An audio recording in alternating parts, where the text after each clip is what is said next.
ایک لڑکے نے ماں سے پوچھا، امی آپ ہمیشہ کیوں روتی ہیں؟ ماں نے مسکرا کر جواب دیا، کیونکہ میں ایک عورت ہوں۔ بیٹے نے کہا، ماں مجھے آپ کی بات سمجھ نہیں آئی۔ ماں نے بیٹے کو گلے لگایا اور کہا، تم شاید کبھی نہیں سمجھ پاؤ گے۔ بیٹا اپنے باپ کے پاس چلا گیا اور اس سے پوچھا، ابا جان، امی بغیر وجہ کے کیوں روتی ہیں؟ باپ نے کہا، بیٹا تمام عورتیں بغیر وجہ کے رو لیتی ہیں۔ یوں لڑکے کو اس وقت کوئی واضح جواب نہ مل سکا۔ اس بات کو کئی سال گزر گئے اور وہ ابھی بھی عورتوں کے بغیر وجہ کے رونے کو نہ سمجھ پایا تھا۔ اس کو ایک سمجھدار بزرگ کا پتہ لگا۔ وہ ان کے پاس گیا اور ان سے یہی سوال پوچھا۔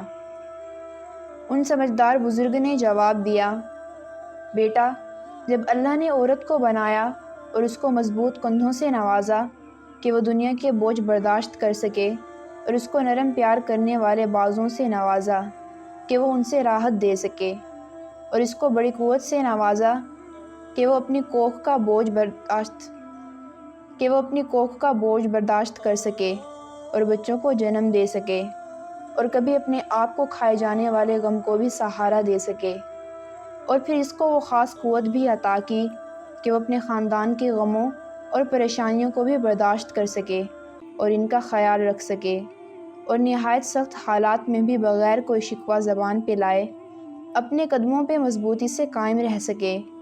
اور اللہ نے عورت کو نہ ختم ہونے والے پیار اور معاف کر دینے والے دل سے بھی نوازا کہ اس کی اولاد کتنی ہی گستاخ اور نافرمان کیوں نہ ہو، وہ آنکھیں بند کرنے سے پہلے اس اذیت دینے والی اولاد کو بھی معاف کر سکے۔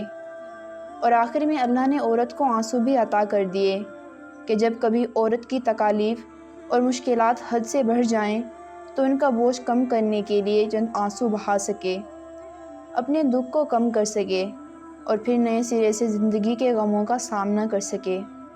یہی اس کی زندگی کا واحد کمزور نقطہ ہے۔ اس لیے ہمیں عورت کے ان آنسوؤں کو عزت دینی چاہیے اور ان کا مذاق نہیں اڑانا چاہیے۔ انہیں عزت دینے کے ساتھ ساتھ ان کا احترام بھی کرنا چاہیے۔ عورت کا مقام اس دنیا میں زیادہ ہے۔ اللہ تعالی ہمیں بھی ہمارے اہل و عیال میں موجود خواتین کی عزت اور ان کا حق ادا کرنے کی توفیق عطا فرمائے۔ آمین۔